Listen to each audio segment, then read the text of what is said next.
Hello everyone, this is Rob and I'm doing binding today and I'm doing it differently.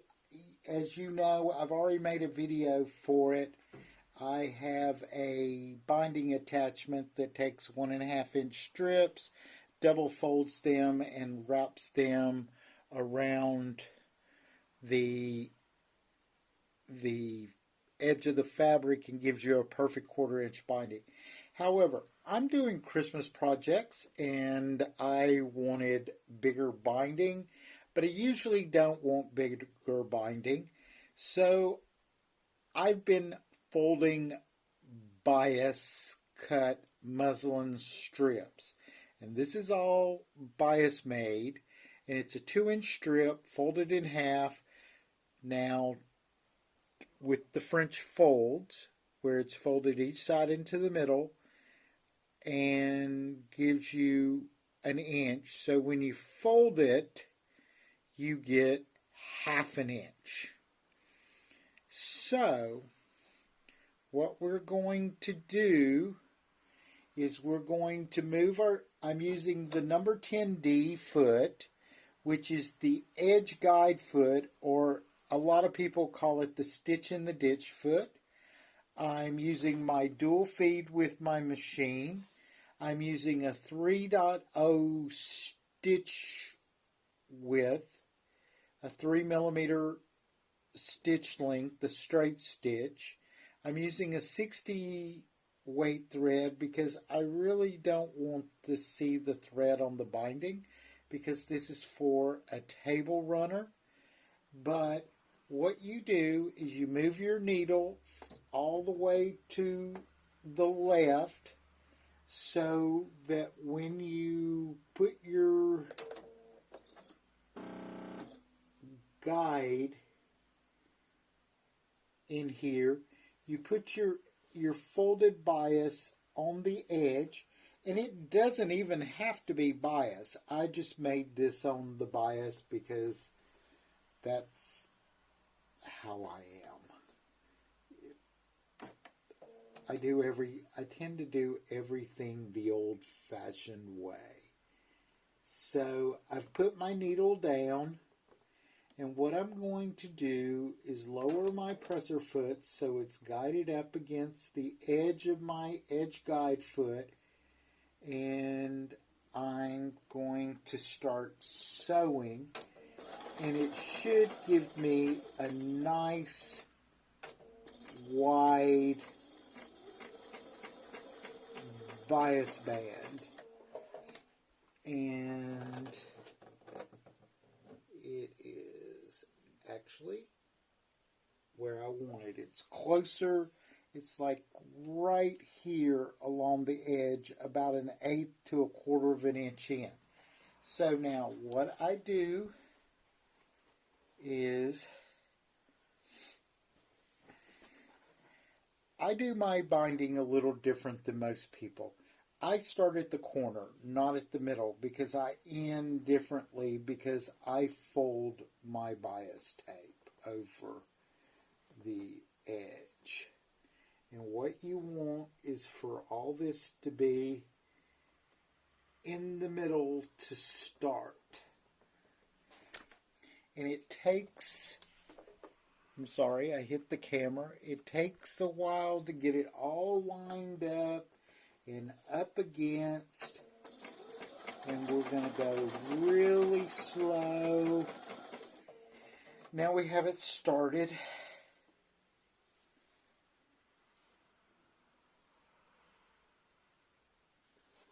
And we do each of these there.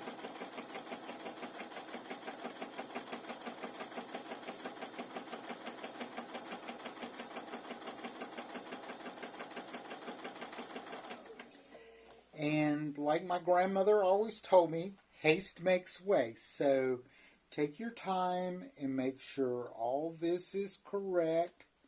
Fold it over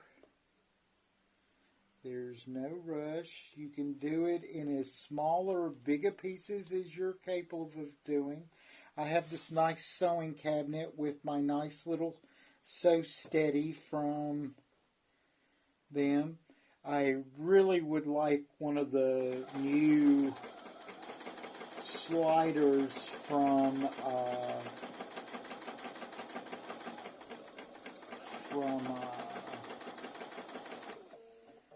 Sew Steady that has all the grids, so it takes in your whole sewing table as a grid.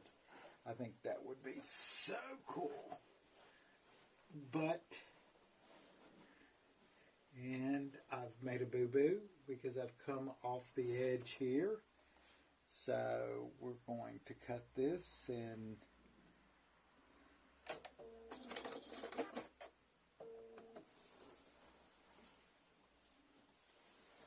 see here, I've messed my binding up. It's not sewn down.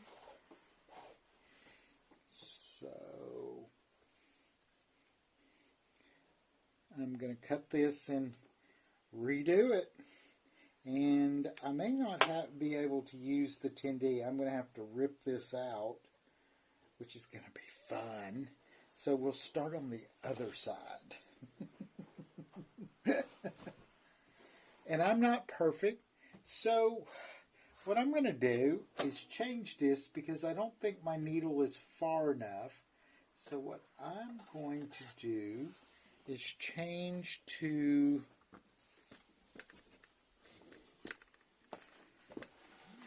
from my 10D, and this is all my Bernina feet. So open our box and let's see what foot I should use. I have a 1D, a 20D, don't want that. Let's just use the 1D, that'll work. The 10D back so I don't lose it. The 1D works for everything.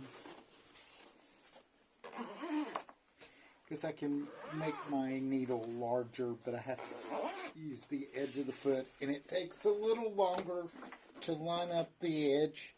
Because, like I said, I'm used to using a 1/4 inch binding, which is very small. So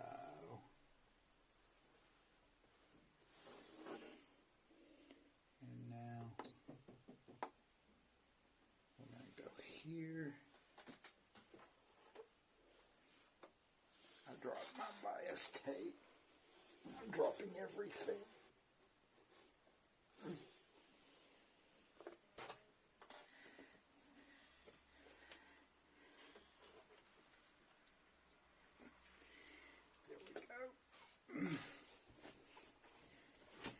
So,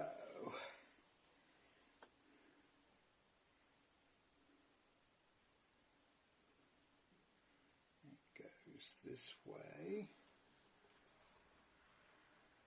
We know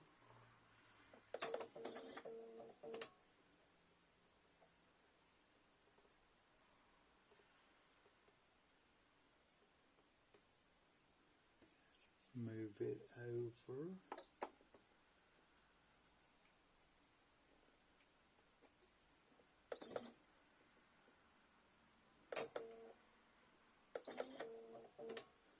That's better. So let's test it again. I forgot to engage the dual feed.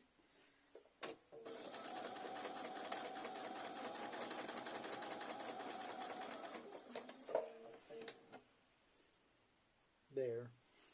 That is significantly better for this water binding. It has been a long time since I have made binding the old-fashioned way. And so what we do is we now slide this in. And I'm just going to have to do it with smaller increments to be more stable with this.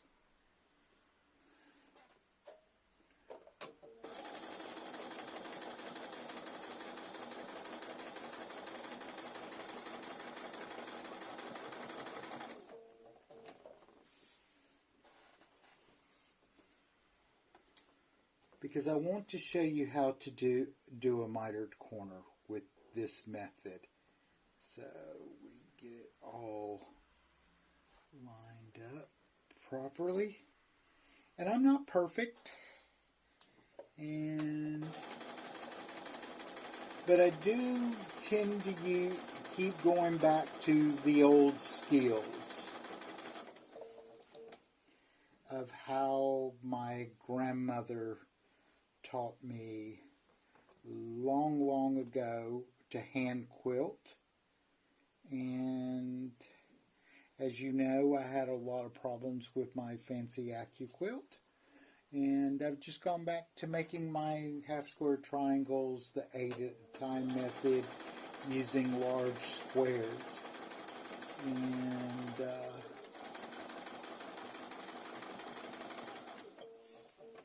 so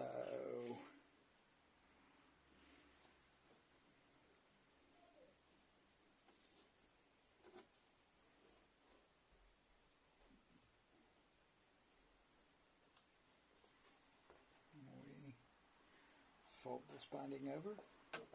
Actually, I kind of like the look of this half-inch binding. I may do this more often.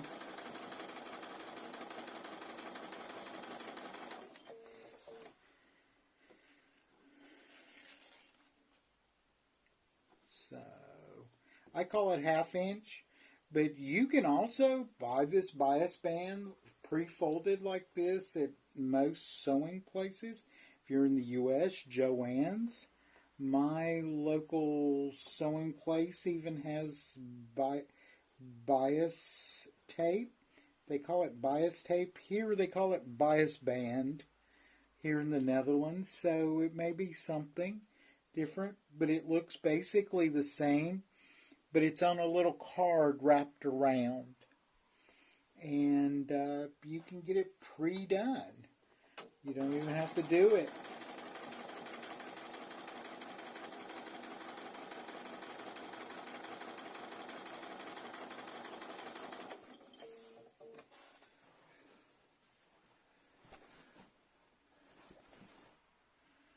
And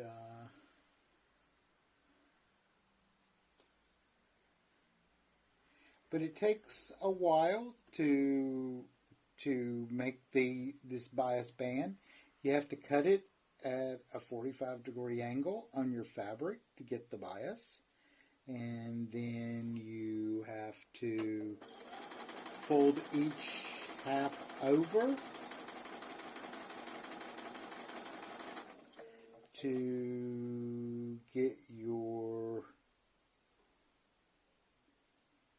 your double fold.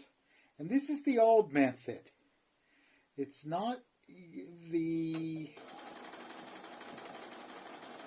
new method where you fold in half, sew on the back, sew on the front. But what this does is sew the back and front at the same time, at exactly the same width, so there's only one stitch seam. And we're approaching the corner now. So what we do is we get to the corner and we go slow, and then we back up to secure that corner, and then we come forward again and we sew off the edge, and then we cut our thread.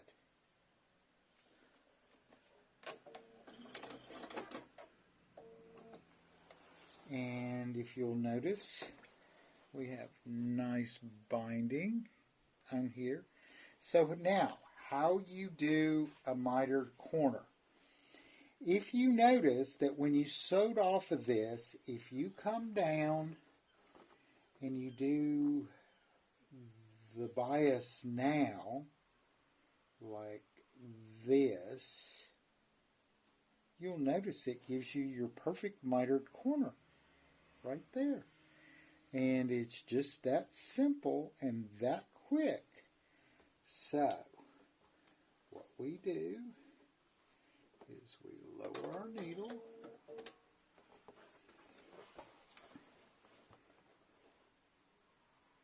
and we line it up. We go forward, we go back to secure the corner, and then we go. So,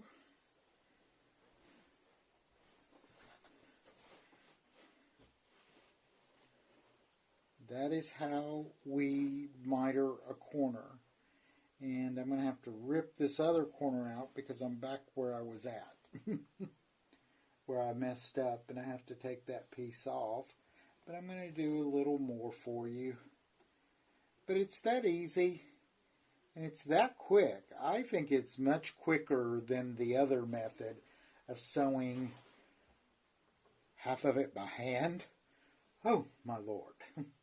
I would have hand cramps forever because I had a stroke many years, not many, well, it's going on many years now. And I lost the ability to hand sew, which really made me sad because I did everything by hand.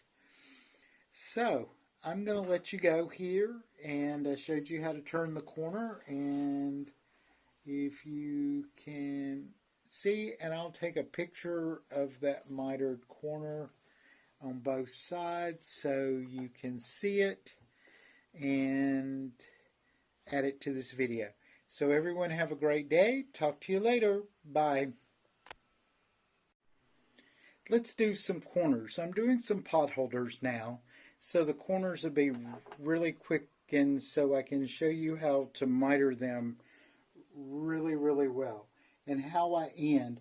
I just take and start my prefolded bias band. I cut all this and pressed it and ironed it and starched it, and it's just off-white muslin. And I'm using a 3.0 stitch inch. So, and I'm using my 1D foot. So we go to the corner and we sew off the corner, we reverse, and then we come back to the corner, and then we turn it, and then we sew down the edge of this, and then we cut our thread.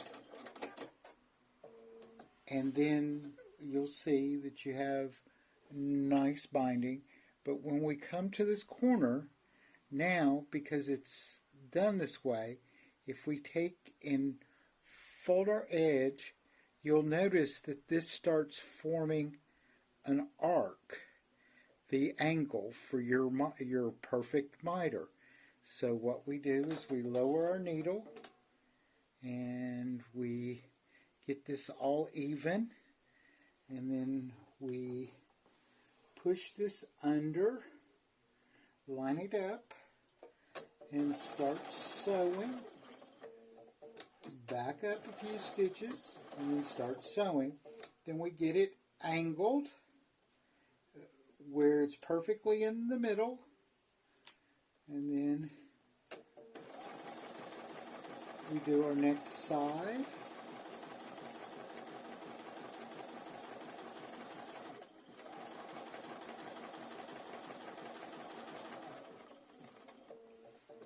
Back up, go forward because you don't want this binding. You can cut it, or you can come down the edge. I forgot to come down the edge. Sometimes I do, sometimes I don't. But when you turn this, like I said, and you put it in the middle, it's going to create those wing folds for you, which is your perfect miter. So you just get it all lined up, lower your needle, and then these are just little pot holders, little 10-inch pot holders or 9.5-inch. I forget what size I made them. And you go, reverse, stop, get everything in line, and then get it folded, and then we do our next edge.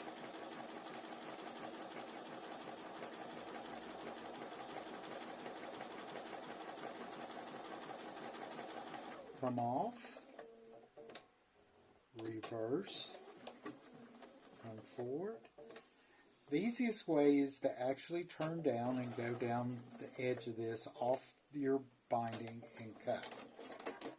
And then what we do is we fold these just like this, and you can see your perfect little miter in that corner.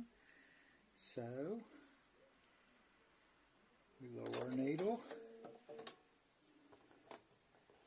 and we go back,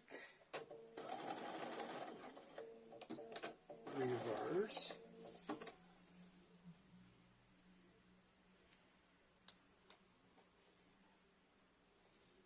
get everything lined up and even. And I mean, if you're doing a quilt, I mean, you may have to stop and realign, and it may take you a while, but I guarantee you it's a lot faster than doing it by hand. So we come down our edge and we cut. And then you notice I'm coming to the end, so we take a little bit extra and we cut it off.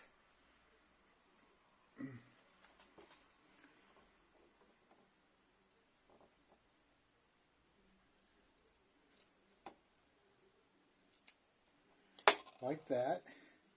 Then we make our last miter. And we get it lined up, and then we lower our needle. Like I said, I'm using a 3mm straight stitch with the 1D for this. I've never done this on this machine. My FAF will allow you to do it with the edge stitch foot. So, and then what we do is we get down. When we get down a little further, we pull this out. We just fold a little bit in so you have a nice smooth edge. And then you fold it over, get it all aligned.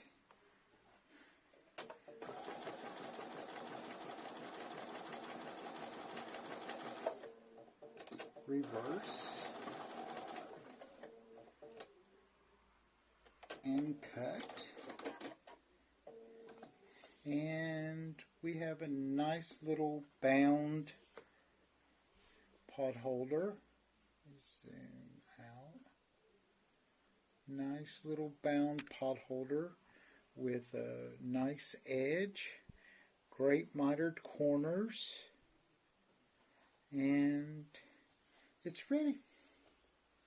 That's all it takes to do binding. Everybody makes a big deal. I hate doing it, and the reason I hate doing it is like this fabric ravels really, really badly. And if you have fabric that ravels, if you have an overlocker, you can put an edge stitch on here, or you can use your overlock stitch as well to do this and put an edge on here so it won't ravel as badly. That's a little tip. Everyone have a great day. Talk to you later. Bye.